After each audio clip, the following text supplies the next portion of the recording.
오늘은 저희가 보물에 관한 말씀을 나눕니다. 보물 찾기가 될지도 모르겠습니다. 19절, 20절 말씀 함께 읽습니다. 19절 시작. 너희는 자기를 위해 이 땅의 보물을 쌓아두지 말라. 땅에서는 좀 먹고 녹수로 못 쓰게 되고 도둑이 들어와 훔쳐가기도 한다. 그러므로 너희를 위해 보물을 하늘에 쌓아두지 말라. 하늘에서는 좀 먹거나 녹수로 못 쓰게 되는 일이 없고 도둑이 들어 훔쳐가지도 못한다. 보물이라는 단어가 나옵니다. 여러분 삶의 진정한 보물은 무엇입니까? 오늘 성경에서는 어떤 것을 보물이라고 얘기하고 있는지 저희가 함께 또 묵상하게 될 거고요. 과연 보물은 무엇인가? 이렇게 또 표현을 합니다. 이 땅에 보물을 쌓아두지 말고 그리고 하늘에 보물을 쌓아두라. 이 땅에 보물을 쌓는 것은 무엇이고 또 하늘에 보물을 쌓는 것은 어떤 것을 의미하는가? 22절, 23절 말씀 계속 읽습니다. 22절, 23절 시작. 눈은 몸의 등불이다. 눈이 좋으면 온몸이 밝을 것이다. 그러나 눈이 나쁘면 온몸이 어두울 것이다. 그러므로 내 속에 있는 빛이 어두우면 그 어둠이 얼마나 심하겠는가. 두 가지 또 표현이 나옵니다. 눈이 좋으면, 그렇다면 눈이 좋다라는 것은 어떤 의미로 오늘 예수님께서 말씀하셨는가? 또 눈이 나쁘면, 눈이 나쁘다라는 것은 어떤 의미인가? 저희가 궁금증을 가질 수밖에 없습니다. 24절 말씀 함께 읽습니다. 24절 시작. 아무도 두 주인을 섬기지 못한다. 한쪽을 미워하고 다른 한쪽을 사랑하거나 한쪽을 중히 여기고 다른 한쪽을 무시할 것이다. 너희가 하나님과 재물을 함께 섬길 수 없다. 보물의 정체가 밝혀졌습니다. 재물입니다. 돈입니다. 어떻게 하다가 돈과 하나님이 대결하는 양상이 됐을까? 여러분, 자본주의라는 것에 대해서 혹시 생각해 보셨는지 모르겠습니다. 자본주의라는 것이 여러 가지 의미도 있겠지만 자본주의라는 한자를 풀어보면 이런 풀이가 되더라고요. 자본, 돈이 근본이 되는 주의다라는 거예요. 우리는 자본주의 나라에 살고 있어요. 돈이 근본이 되는 나라에 살고 있어요. 근데 하나님께서는 우리가 어떤 나라에 살기를 원하세요? 하나님이 근본이 되는 나라에 살기를 원하세요. 자본이 근본이 되는 나라가 자본주의라면 하나님이 근본이 되는 나라는 어떤 나라일까요? 하나님의 나라입니다. 우리는 하나님의 나라에 살아야 되는 사람인데 자본주의에 살고 있기 때문에 갈등이 있을 수밖에 없습니다. 우리는 하나님의 나라에 살아야 되는 사람인데 공산주의에 살고 있기 때문에 사회주의에 살고 있기 때문에 갈등이 있을 수밖에 없습니다. 이것은 어떤 이념, 어떤 사회적인 제도, 어떤 정치적인 제도를 얘기하는 것이 아니라 그것들이 다 하나님 아닌 다른 것에 근본을 두고 있기 때문에 이 땅을 살아가면서 반드시 크리스찬은 갈등과 어려움과 선택의 과정을 겪을 수밖에 없습니다. 두 주인을 섬기는 것에 대해 얘기하고 있습니다. 보물은 돈이에요. 재물인데 재물을 섬기거나 하나님을 섬기거나 재물을 미워하거나 하나님을 미워하거나 이 두 가지예요. 재물을 섬기는 게 뭔가 보니까 올라가니까 눈이 나쁜 거예요. 여러분, 재물을 섬기면 눈이 나빠지는 거 아세요? 재물을 섬기면 눈이 어두워지는지 아세요? 이 땅의 사람들이 다 어두운 눈으로 살아가고 있는 거예요. 내 인생 앞에 무엇이 있는지, 내가 어떻게 하며 살아야 될지, 내가 어떤 결정을 내려야 될지 눈이 어두워가지고 아무 결정도 하지 못하고 보지 못하는 거예요. 어떤 사람이 돈을 섬기고 사랑하는 사람이, 눈이 나쁜 사람은 그런 사람이에요. 여러분, 눈이 나쁜 사람은 보아야 될 것을 잘 보지 못해요. 이렇게 얘기하시는 분들이 계세요. 나는 왜 그런 사람들이 안 보이는지 모르겠어. 눈이 나쁘기 때문이에요. 왜 나는 어려운 사람이 보이지 않고 힘든 사람이 보이지 않고 억울한 사람이 보이지 않아? 눈이 나빠서 그런 사람들에게 관심이 없기 때문이에요. 관심이 없어서 안 보이는 거예요. 나는 성격상 사람들이 별로 마음에 들어오지 않고 사람들에 대해서 별로 관심이 없어. 예수님 믿기 전에는 그 성격이 맞는 성격이 될지도 모르겠어요. 근데 예수님 믿은 사람, 최소한 크리스찬은 그 성격은 나쁜 성격이에요. 하나님께서 원하지 않는 성격이에요. 왜냐하면 하나님께서 가장 관심 있는 것은 사람이기 때문이에요. 여러분, 하나님께서 사역에 관심이 있으실까요? 여러분, 아니에요. 하나님 정말 관심이 있는 것은 사람이에요. 사역을 통해서 사람을 세우기를 원하시는 거예요. 사역을 통해서 사람을 살리기를 원하시는 거예요. 사역 일이라고 치면 하나님께서 한 방에 다 하실 수 있어요. 왜 우리를 통해서 하나님께서 이 사역들을 하시기를 원할까? 이 사역들을 해가는 대상이 사람들이고 우리이기 때문이에요. 나는 사람들에게 별로 관심이 없어요. 근데 그런 분들도 애가 아프면 난리 나잖아요. 우리 딸이 아파요. 우리 애가 아파요. 우리 아들이 아파요. 사람이 관심이 없는 것이 아니라 그 사람들에 대해서 관심이 없는 거예요. 약한 사람들이 보이지 않고 어려운 사람들이 보이지 않고. 여러분 이렇게 눈이 어두운 분들은 귀도 어두운 거 아세요? 들어야 될 소리를 잘 못 들어요. 사람들의 신음소리, 사람들의 울음소리, 사람들의 고통의 흐느낌 소리, 이 사람들은 잘 못 듣는다고요. 마음에 남지 않아요. 얼마 전에 저희가 식량 위기를 겪고 있는 예멘을 위해서 기도했어요. 관심이 없으니까 그게 예멘이었나 스리랑카였나 사우디아라비아였나. 눈이 나쁜 사람은 귀도 나쁘다라는 거예요. 여러분 이거 아세요? 귀 나쁘신 분들도 필요한 거는 다 들으시더라고요. 집사님 알아? 다음 주부터 세일이야. 스쳐 지나가던 얘기에도 그 몇 월 며칠은 기억에 딱 남는 거예요. 잊어버리지 않아요. 왜냐하면 그 관심이 거기에 가 있기 때문이에요. 이런 사람들의 인생은 어둡대요, 여러분. 이 땅이 어두운 거예요. 그 몸이 어둡대요. 그 인생이 아픈 거예요. 왜 우리가 아플까? 눈이 어두워서 아픈 거예요. 왜 우리의 인생이 아플까? 귀가 어두워서 아픈 거예요. 왜 우리의 눈과 귀가 어두운가? 우리가 재물을 섬기고 있기 때문이에요.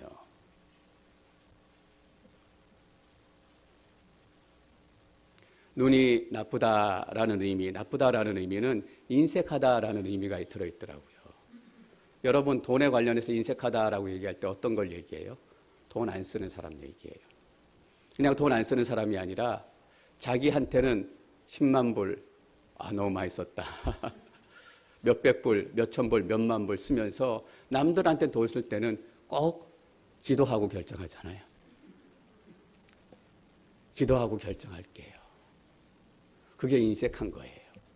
나를 위해서는 아낌없이 쓰지만 다른 사람들을 위해서는 조금이라도 쓰는 게 아깝고 기도해야 되고 머뭇거려야 되고 이게 인색하다라는 거예요.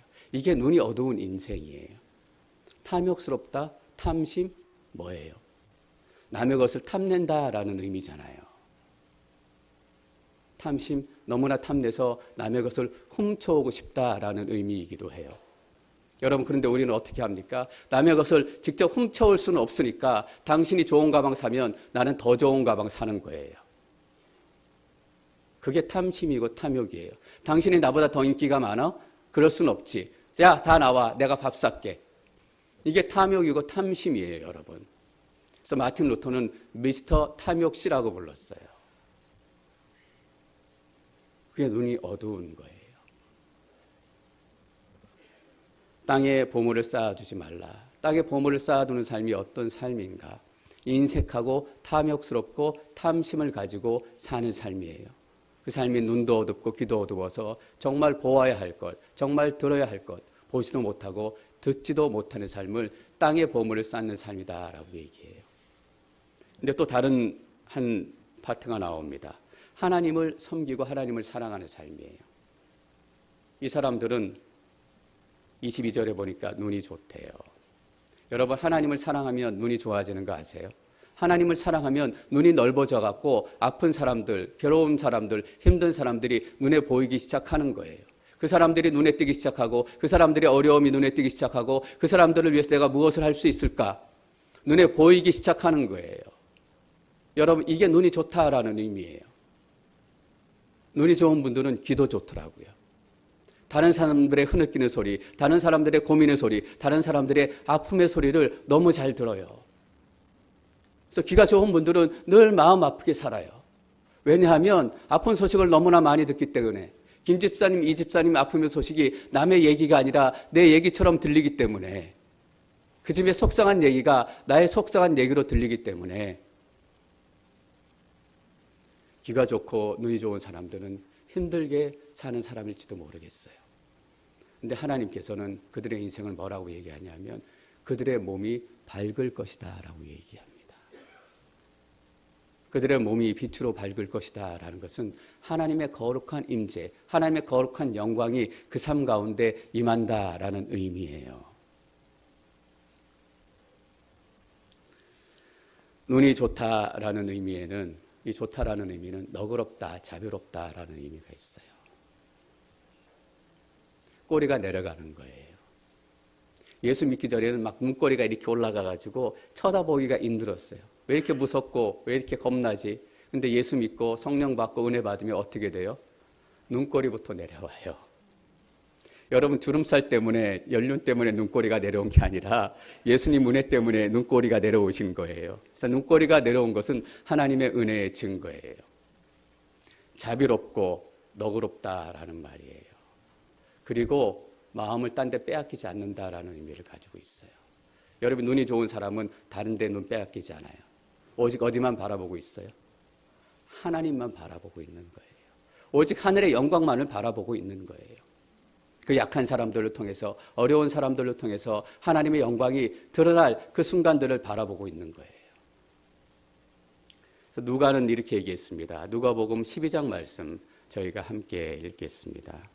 34절입니다. 시작. 너희 소유를 팔아 자선을 베풀라. 너희는 자신을 위해 닳지 않는 지갑을 만들어 없어지지 않는 재물을 하늘에 쌓아두라. 그곳에는 도둑이 들거나 좀 먹는 일이 없을 것이다. 너희 재물이 있는 곳에 마음도 가는 법이다. 하늘의 보물을 쌓는 한 가지 방법을 얘기합니다. 이 한 가지 방법만 물론 있는 것은 아니에요. 근데 누가가 예수님의 말씀을 통해서 가장 기억에 남은 게 바로 이거예요. 너희는 소유를 팔아 자선을 베풀라. 너그러운 눈을 가지고 넉넉한 마음을 가지고 다른 사람들의 아픔의 이야기를 듣고 고통의 이야기를 듣고 나의 재물을 나눈 거예요. 근데 여러분 어떻게 자비를 나누는지 보세요. 너희 소유를 판대요. 여러분 우리 소유 파는 게 얼마나 힘든지 여러분 잘 아시잖아요. 그냥 남는 거 조금 있다가 떼어주는 게 아니라 돕기 위해서 내가 가진 걸 판대요. 성경에서 말하는 자비, 자선은 우리가 얘기하는 그 정도 자비의 자선이 아니에요. 그냥 어려운 지역을 위해서 헌금하십시다. 조금 띄어서 헌금하고 조금 띄어서 돕는 거 물론 그것도 중요하지만 성경에서 우리에게 말하는 자선과 자비는 그것보다 훨씬 더 뛰어넘는 수준이에요. 왠지 아세요? 여러분들이 크리스찬이기 때문이에요. 여러분들이 예수님의 자녀이기 때문이에요. 소유를 판다라는 거예요. 그 사람을 돕기 위해서, 그 자금을 마련하기 위해서 소유를 팔 정도로 그들의 아픔의 이야기가 내 인생에 들어온다라는 의미입니다. 이렇게 사는 걸 뭐라고 얘기하냐면 보물을 하늘에 쌓는다라는 거예요. 우리는 과연 보물을 하늘에 쌓고 있는가, 땅에 쌓고 있는가? 예수님께서 오늘 이 아침에 이 말씀을 우리에게 도전하고 계신 거예요. 이 말씀을 듣고 마음에 찔림이 없는 사람은 아무도 없을지 모르겠어요. 그러나 우리가 원하지 않는 말, 우리가 원하지 않는 메시지라고 해서 우리가 절대 도망갈 수 없어요. 왜냐하면 우리는 예수 그리스도의 사람이기 때문입니다. 여기서 우리가 한 가지 주의해야 될 게 있습니다. 하나님께서는 부, 재물 그 자체를 저주다, 축복이다 라고 구분하지 않으셨습니다. 하나님의 섭리에 따라 어떤 사람은 재벌로 살기도 하시고 또 어떤 사람은 가난하게 살기도 하셨어요. 왜 어떤 사람은 가난하고 어떤 사람은 재벌이 될까? 그 비밀을 우리가 다 알지는 못해요. 그러나 그 안에 있는 확실한 하나님의 뜻은 우리가 알 수 있어요. 뭐냐 하면 우리가 가진 재물을 통해서 다른 사람을 섬겨야 한다라는 거예요. 왜 하나님께서 나에게 복을 주시고 나에게 부를 주시고 나에게 재물을 주셨을까? 그 이유는 간단해요. 그 부를 통해서 약하고 억울하고 연약한 사람을 섬겨야 한다라는 거예요. 여러분 지금 굶어 죽는 사람들이 많습니다. 그냥 믿음 없는 사람뿐만 아니라 믿음 갖고 좋은 크리스찬들도 굶주림의 위기에 허덕이고 실제로 굶어 죽는 사람들이 있어요. 하나님 염려하지 말고 먹이시겠다고 얘기하면서 굶어 죽는 사람들은 다 뭐예요? 그 비밀도 우리가 다 알 수는 없어요. 그러나 이건 우리가 한 가지 알 수 있어요. 엘리야와 까마귀의 이야기 여러분들 너무나 잘 아실 겁니다.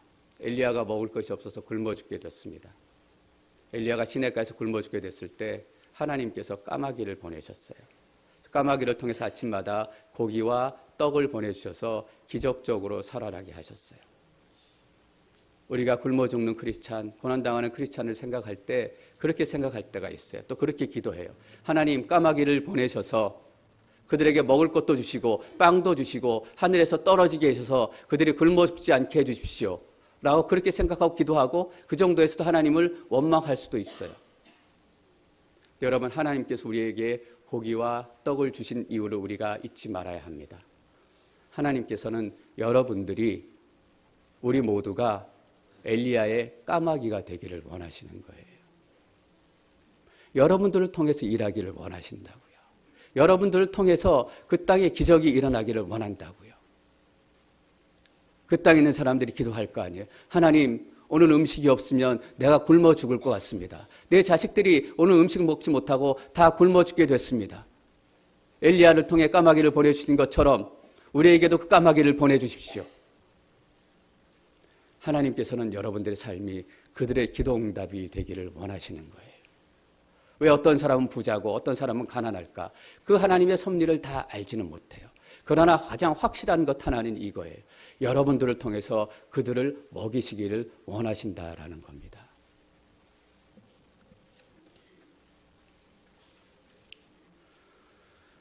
지난주에 주기도문을 저희가 공부하면서 이 부분 잠깐 나눴습니다. 오늘 우리에게 꼭 필요한 양식을 내려주시고, 여러분 주기도문 또 외우시고 묵상하시고 또 공부하시면서 이게 공동체의 기도라는 걸 혹시 주목하셨는지 모르겠습니다. 나 개인적으로 드리는 기도이기도 하지만 우리 모두 함께 드리고 우리를 품고 드리는 기도예요. 이렇게 기도하지 않습니다. 하나님, 제게 꼭 필요한 양식을 내려주시고, 이렇게 기도하지 않고요. 이렇게 기도해요. 하나님, 우리에게 꼭 필요한 양식을 내려주시고. 어떤 의미를 담고 있을까요?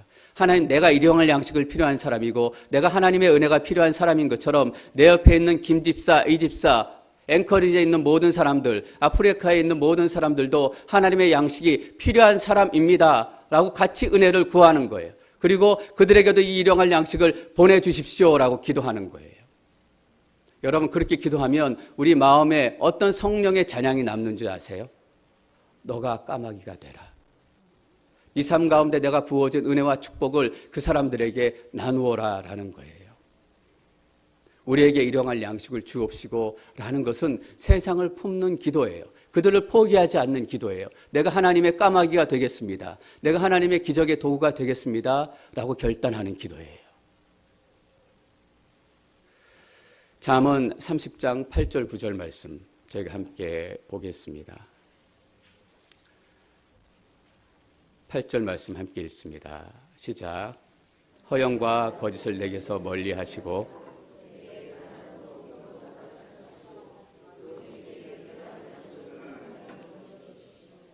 그렇지 않으면 내가 배불러서 주를 부인하며 여호와가 누구냐고 할지 모르고, 아니면 너무 가난해서 도둑질을 해 내 하나님의 이름을 부끄럽게 할지도 모릅니다. 부자가 된 것도 죄가 아니고 가난해진 것도 죄가 아닙니다. 그런데 보십시오. 내가 배불러서 주를 부인하면, 내가 부자가 됐기 때문에 하나님의 이름에 먹칠을 하고 하나님의 영광에 먹칠을 한다면 그것은 죄고 저주다라는 의미예요. 하나님이 내게 주신 물질이 있는데 그 물질 때문에 하나님의 이름을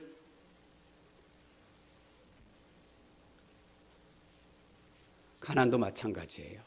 우리가 가난에 대해서 착각할 때가 있어요. 나는 가난하기 때문에 피해자다. 이게 아니에요. 하나님의 섭리로 인해 내가 가난 가운데 하나님의 영광을 드러내야 될 부분이 있다고요. 나는 가난하기 때문에 피해자고 늘 피해자 코스프레에 잠겨 있어서 나는 가난하기 때문에 늘 억울하고 핍박당하고, 이게 아니다라는 거예요.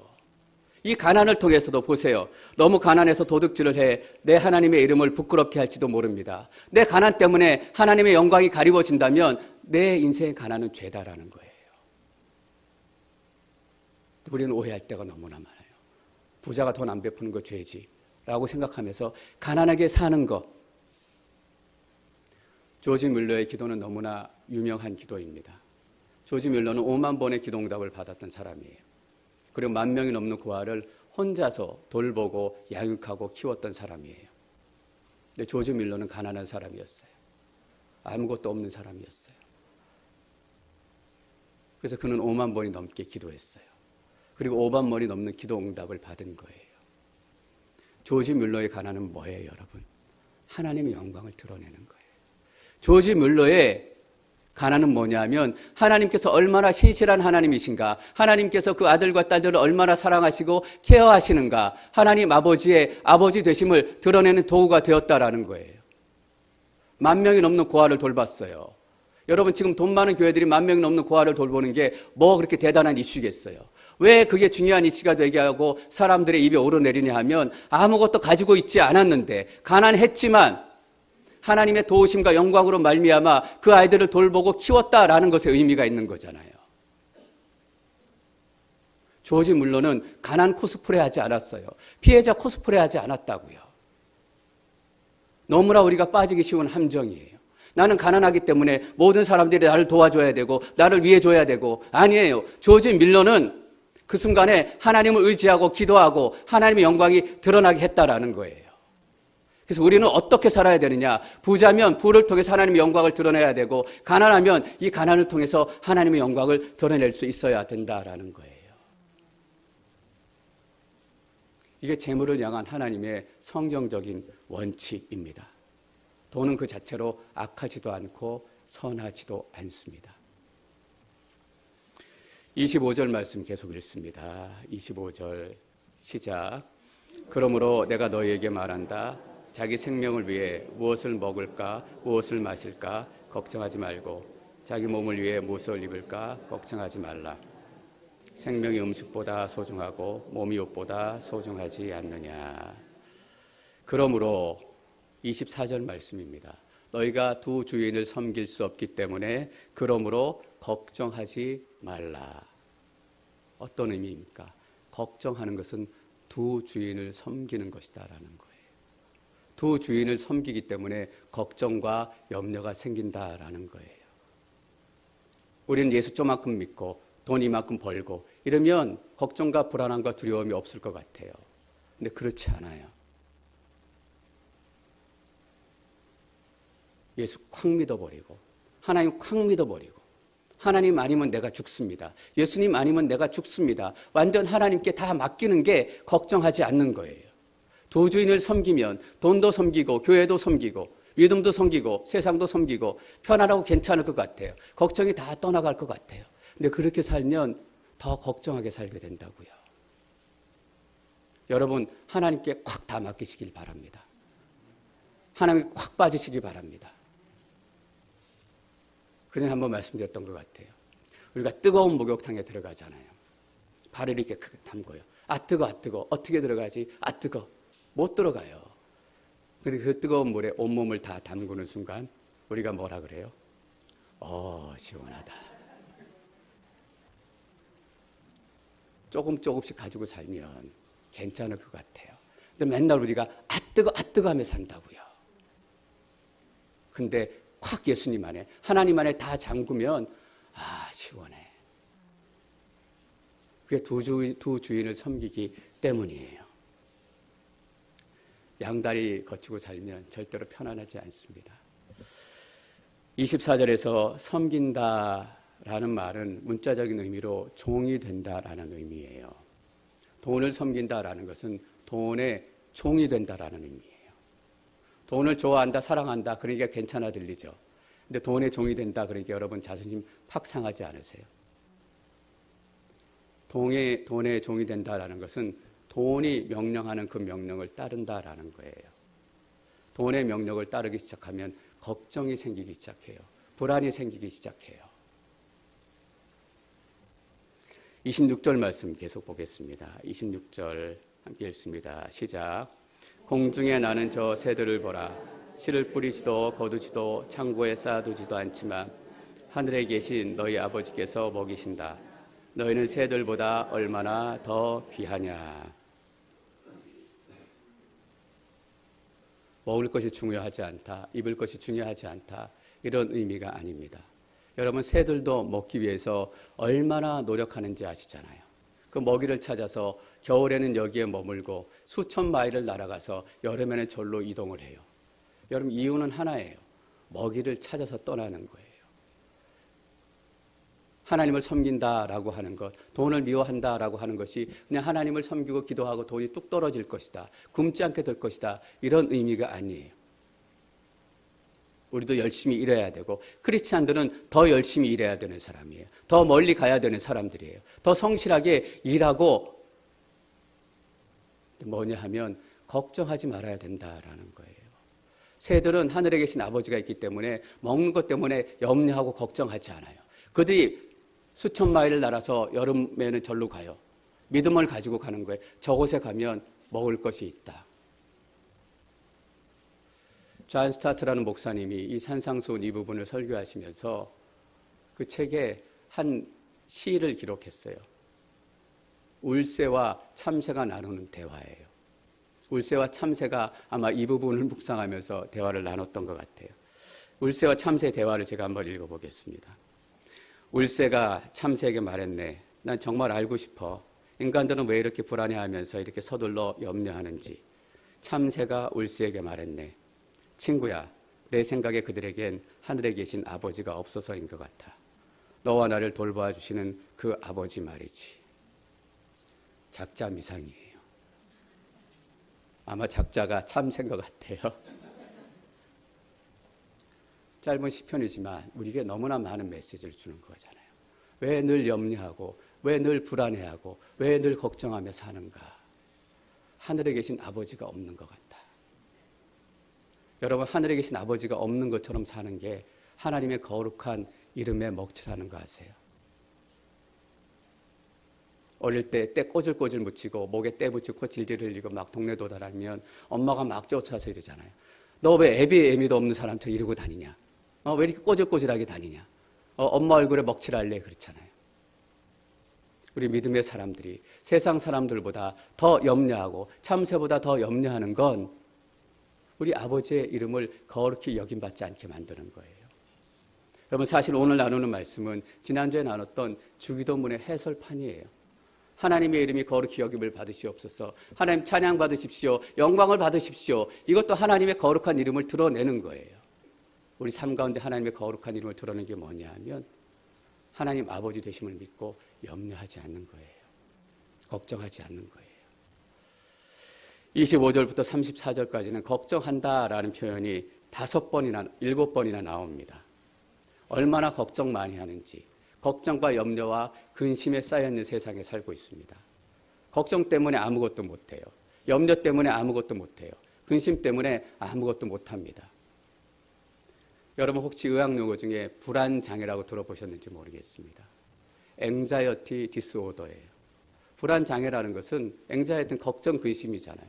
걱정하고 근심하고 불안하기 때문에 정상적으로 아무것도 할 수 없다라는 거예요.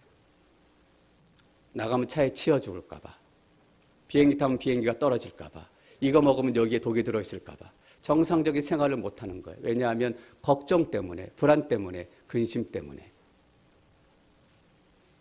근데 지금 이 시대의 크리스찬 저를 포함해서 영적 불안 장애에 걸린 사람들이 너무나 많다라는 거예요.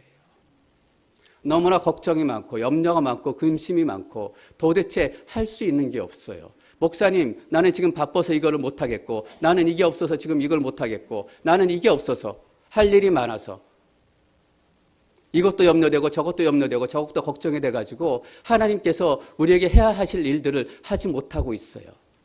그러니까 우리의 눈이 닫히는 거예요. 보아야 될 것들을 보지 못하고 들어야 될 것들을 듣지 못하게 되는 거예요. 31절 말씀 계속 읽습니다. 31절 시작. 그러므로 무엇을 먹을까, 무엇을 마실까, 무엇을 입을까 걱정하지 말라. 예수님께서는 열심히 일할 필요 없다 그렇게 얘기하시는 것이 아니라 염려하지 말라라고 얘기하는 거예요. 걱정하지 말라라고 말씀하시는 것입니다. 하나님의 명령을 따를 것인가, 걱정의 명령을 따를 것인가. 걱정의 명령을 따르는 사람, 하나님의 명령을 따르는 사람도 이래요. 너 그거 걱정되지? 내일 예배 가지 마. 하루 쉬어. 어떻게 걱정이 돼서 사람들하고 만나겠어. 한 달 동안 예배 나오지 말고 쉬어. 이게 걱정의 명령을 따르는 거예요. 걱정이 우리 삶을 통치하는 거예요. 그래서 자본주의가 아니라 걱정의 나라에 사는 거예요. 근데 하나님께서 우리가 하나님의 나라에 살기를 원하십니다. 하나님의 음성을 듣기를 원하시고 하나님의 통치를 받기를 원하시는 거예요. 32절 말씀 계속 읽습니다. 32절 시작. 이 모든 것은 이방 사람들이나 추구하는 것이다. 하늘에 계신 너희 아버지께서는 너희에게 이런 것이 필요하다는 것을 아신다. 이방 사람들이 추구하는 것이래요. 이 존 스타트라는 목사님이 이 부분 설교하시면서 제목을 어떻게 다셨냐 하면 그리스도인의 야망이라고 다셨어요. 그분의 타이틀에서 타이틀을 사실 따왔어요. 그리스도인의 야망. 이방 사람들이 추구하는 것. 추구하는 것이 무엇입니까? 그것이 이방인들의 야망인 거예요. 이방인들이 추구하는 것, 이방인들의 야망, 이방인들의 삶의 목적이 뭐냐면 먹는 것, 입는 것, 채우는 것이다라는 거예요. 그것이 이방인들이 하는 기도고 이방인들이 사는 이방인들의 야망이에요. 그렇다면 그리스도인의 야망도 있잖아요. 그리스도인의 야망은 이거예요. 33절 말씀 함께 읽습니다. 33절 시작. 오직 너희는 먼저 그 나라와 그 의를 구하라. 그러면 이 모든 것도 너희에게 더해 주실 것이다. 여러분, 그리스도인의 야망은 무엇입니까?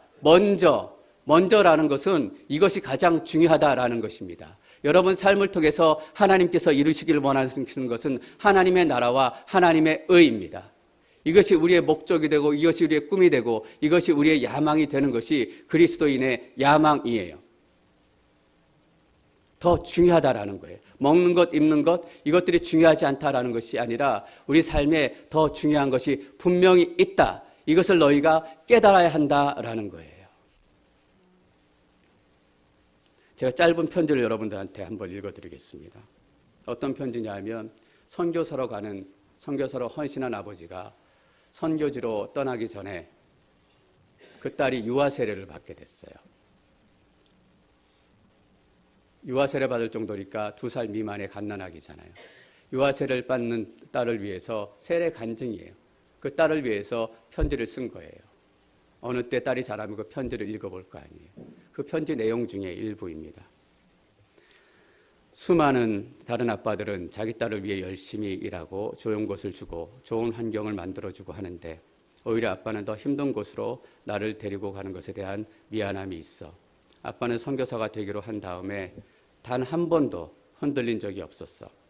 선교사로 지내야 하는 가난함과 힘듦과 두려움 속에서도 한 번도 흔들린 적이 없었는데 하임이 너를 낳고 나서 처음으로 흔들리는 아빠를 발견한다. 내가 이것만 포기하면, 우리 가정이 조금만 모른 척하면 우리 하임이도 남들만큼은 아니더라도 더 깨끗하고 더 좋은 환경에서 귀하게 이쁘게 키울 수 있을 텐데 라는 큰 유혹이 아빠를 자꾸 흔들어 놓는다. 하임아, 엄마 아빠는 세상에서 중요하게 생각하는 것들을 해주지 못할 거야. 너를 사랑하지 않기 때문이 아니라 좋은 것을 주기 싫어서가 아니라 다른 것이 중요하다고 생각하기 때문이란다. 비록 좋은 교육은 못 시키더라도, 비록 좋은 환경에서 키워주지 못할지라도, 비록 좋은 옷은 사주지 못할지라도, 좋은 장난감은 사주지 못하더라도, 비록 다른 땅에서 정체성이 혼란이 올지라도, 비록 평범하지 못해서 다른 땅에서 차별을 받더라도 너의 이름처럼 우리 하임이의 삶 속에서 하나님의 임재를 충분히 경험하는 것이 중요하기에 너와 함께 하나님이 주시는 땅으로 가려고 한다. 아빠를 원망하는 날이 올지도 모르겠지만 그럼에도 이것만은 꼭 기억해 주길 바래. 하임이 너는 아빠한테 너무 귀한 존재이고 정말 가슴 떨리는 존재이고 정말 사랑하는 사람이야. 세상의 중요한 가치들을 모르더라도 하나님의 임재를 항상 경험하는 우리 하임이가 되길 매일매일 기도하고 있고 기도해왔고 앞으로도 기도할게. 항상 사랑한다, 아빠가. 처음으로 그 결심과 의지가 흔들렸대요. 어떤 의미냐면 그 딸의 미래가 염려가 되기 시작한 거예요. 그 딸의 미래가 걱정이 되기 시작한 거예요. 여러분 잘 보세요. 걱정이 시키는 명령을 따르지 않았어요. 염려가 시키는 명령을 따르지 않았어요. 걱정과 염려는 이렇게 지시했을 거예요. 네 딸 하임이가 걱정이 되지. 지금 내려놓고 하임이가 클 때까지 시간을 좀 연장하고 하임이가 성인이 될 때까지 그때 가도 늦지 않잖아. 지금은 하임이를 키우는 게 중요하지. 얼마나 걱정되고 염려가 돼. 이게 걱정이 내리는 명령이에요. 그런데 하나님의 내리는 명령은 무엇이었을까요? 하임이가 걱정이 되고 하임의 미래가 염려가 되지. 근데 내가 하임이를 책임져 줄게. 왜냐하면 나는 하늘의 아버지이기 때문이야. 내가 너에게 주는 음성은 이것이야. 하늘의 아버지가 필요하고 눈이 열리는 것이 필요하고 보물을 하늘에 쌓는 그것들이 필요한 사람들이 너무나 많아. 너하고 나하고 그 땅에 가서 그 사람들의 눈을 열어주고 그 사람들의 마음을 열어주고 그 사람들의 귀를 열어주자. 더 중요한 것이 있다. 내가 너희의 하나님 아버지다. 염령의 명령을 듣지 않은 거예요. 하나님의 음성을 들은 거예요. 다시 말하면 돈을 섬기지 않고 걱정을 섬기지 않고 하나님을 섬긴 거예요. 여러분, 하임이를 키우는 것 중요해요. 이 부모님은 분명히 앞으로 하임이가 커가면서 좋은 학교 갈 수 있도록 도와주십시오. 좋은 친구 만날 수 있도록 도와주십시오. 그렇게 기도할 거예요. 그런데 하임이 인생에 그거보다 더 중요한 게 있다잖아요. 하나님의 임재를 항상 경험하는 것. 여러분 마음의 보물은 무엇입니까? 또 여러분 인생의 보물은 무엇입니까? 저는 여러분들의 눈이 열리시기를 축원합니다. 여러분들의 귀가 열리시기를 축원합니다. 여러분 염려할 수 있어요. 가끔 염려가 올라오게 돼요. 이 선교사님도 염려가 올라온 거예요. 근데 중요한 건 뭐냐면 염려의 지배를 받지 않는 거예요. 염려의 명령을 따르지 않는 거예요. 왜냐하면 우리는 그리스도인의 야망이 있기 때문입니다. 여러분 야망 있는 크리스찬이 되십시오. 그리스도인의 야망을 절대 포기하지 마십시오. 먼저 그의 나라와 그의 의를 구하시기를 축원합니다.